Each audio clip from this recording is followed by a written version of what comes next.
जी नमस्कार। अभी मेरे साथ एक बेगूसराय ज़िला ही नहीं पूरे प्रदेश में अपनी ख़ास पहचान बनाने वाले या यूँ कहें कि पार्टी के साथ जो जदयू पार्टी के साथ-साथ मज़दूरों के मसीहा के नाम से जाने वाले हमारे साथ हैं जदयू के पूर्व प्रदेश महासचिव सह प्रसिद्ध मज़दूर नेता व इस्लामिक स्कॉलर डॉक्टर एहतशामुल हक अंसारी साहब से बात करते हैं। इत्तेफ़ाक से आज वो बरौनी का दौरा और इनसे मुलाकात हमारी हुई है, तो मैंने सोचा है कि कुछ जो राजनीतिक पहलू हैं, जो वही वर्तमान जो स्थिति है सामने विधानसभा चुनाव होने वाला है, तो क्यों ना इस मुद्दे पर कुछ उनसे बातचीत की जाए। सर, हमारा चैनल में आपको स्वागत है, क्या कहें? बहुत-बहुत शुक्रिया। आपने मुझे अपने चैनल के माध्यम से लोगों तक पहुंचाना चाहा है।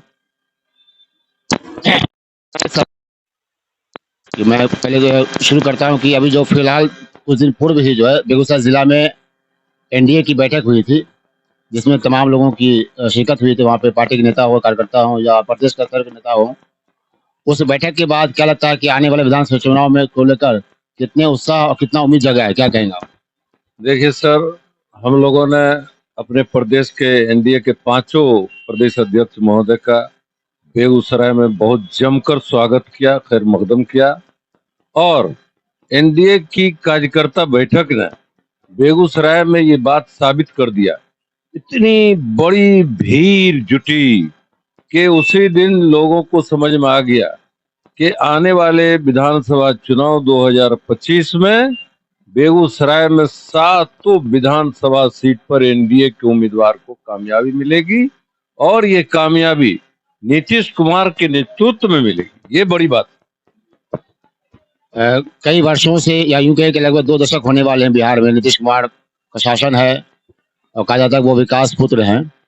तो आने वाले विधानसभा चुनाव में जो उन्होंने कार्य किया बिहार में, किस तरह से प्रचार-प्रसार करेंगे, उनकी बातों को आम लोगों तक पहुँचाएँगे आप? देखिए, हम लोग तो खास तौर पर मुसलमानों के यहाँ जा रहे हैं। अभी भी हमने कई गांव का दौरा किया है जहां मोहम्मद अशरफ साहब, मोहम्मद शहादत मिले हैं और मोहम्मद परवेज मिले हैं, मोहम्मद मुस्तफ़ा मिले हैं, जो समाज के बड़े अच्छे लोगों में से हैं। इन लोगों से हम जाके बात किया है अभी कि 2025 में नीतीश कुमार के नेतृत्व में होने वाली चुनाव है, इसमें जहां भी एनडीए के उम्मीदवार हों तो आप लोग इसलिए उनको वोट करें कि बिहार में 20 वर्षों की लगातार सरकार नीतीश कुमार के नेतृत्व में रही और कहीं भी हिंदू मुसलमान का दंगा नहीं होने दिया गया और हमारे मुख्यमंत्री ने इस बात की जमानत लिया है कि बिहार में जो हम चाहेंगे सो करेंगे और वो करेंगे जिसमें अमन भाईचारा का मकाम बना रहेगा और शांति को उन्होंने स्थापित किया है, न्याय के साथ विकास का काम किया है, गरीब गुरबों के लिए काम किया है, कोई धर्म का प्रचार उन्होंने नहीं किया।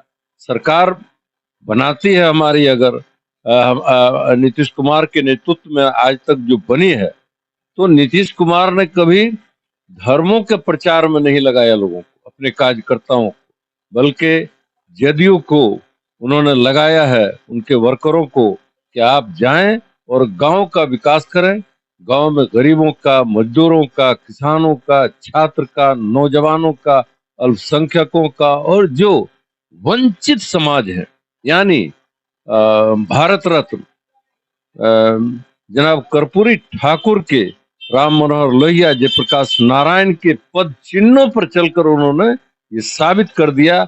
आज देश भर में माननीय मुख्यमंत्री श्री नीतीश कुमार का कोई जोरा नहीं। एक सवाल है कि सर बेगूसराय ज़िला में कुल 7 विधानसभा हैं और ऐसा मुझे लगता है ज़िला में से मुस्लिम होना चाहिए, शायद उसमें कोई कमी है।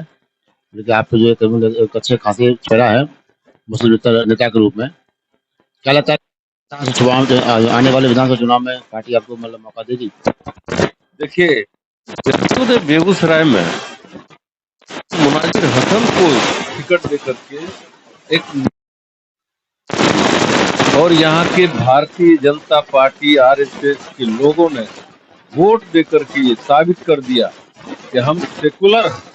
बेगूसराय लोकसभा में कभी ये उम्मीद नहीं थी, या इससे पहले जो लोग अपने को मुसलमानों के हितैषी कहते थे, उन्होंने आज तक ये काम नहीं किया जो काम नीतीश कुमार जी ने किया, और मुनाजिर हसन को लोकसभा तक भेजा। और दूसरी तरफ आप देखेंगे कि जो मुसलमानों का सीट है यहाँ बेगूसराय में, उस सीट पर महागठबंधन के लोग कब्जा किए, यानी एक कमाल हम आपको इशारा साफ कहेंगे कि वो मुसलमान की आबादी, वहाँ सबसे बड़ी आबादी है बेगूसराय विधानसभा में, और वहाँ जिनको हम मसीहा है, ये लोग हमारे लोग मसीहा समझते हैं, वही तो वहाँ कब्जा किए हुए हैं। तो इस कब्जा को भी जब भी हुआ है तो नीतीश कुमार जी ने छुड़ाया है।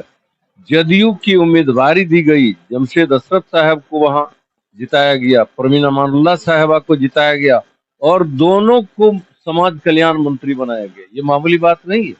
नीतीश कुमार ने मुसलमानों के लिए बिना शर्त काम किया। हालांकि मुसलमानों को लोगों ने उनको सरकार से अलग रखने का प्रोग्राम बनाया। ये विपक्ष के लोग नहीं चाहते हैं कि सरकार में मुसलमानों की हिस्सेदारी बने, इसलिए इसका जहां सीट बनता है एस कमाल, वहां से मुसलमानों को टिकट मिलनी चाहिए। हम मांग करेंगे कि अगर मुझे मिलता है तो ज्यादा अच्छा है, नहीं तो किसी को भी मिले, लेकिन एक मुसलमान का सीट तो बेगूसराय में बनता है। क्योंकि अब 2014 के बाद से, जब से मुनाजिर हसन साहब, जमशेद अशरफ साहब, परवीन अमानुल्लाह चली गई है पार्टी छोड़कर, तब से थोड़ा हमको लगता है कि आदरणीय नीतीश कुमार जी बेगूसराय के अल्पसंख्यकों के प्रति बहुत ज्यादा स्नेहिल नहीं, इसलिए उनको जरा अब इस पर नजर करनी चाहिए कि तमाम विकास और कल्याण के काम के साथ साथ इसका सियासी हिस्सेदारी भी इसको मिलनी चाहिए। एक आखिरी सवाल है सर, चूंकि विधानसभा चुनाव होने हैं,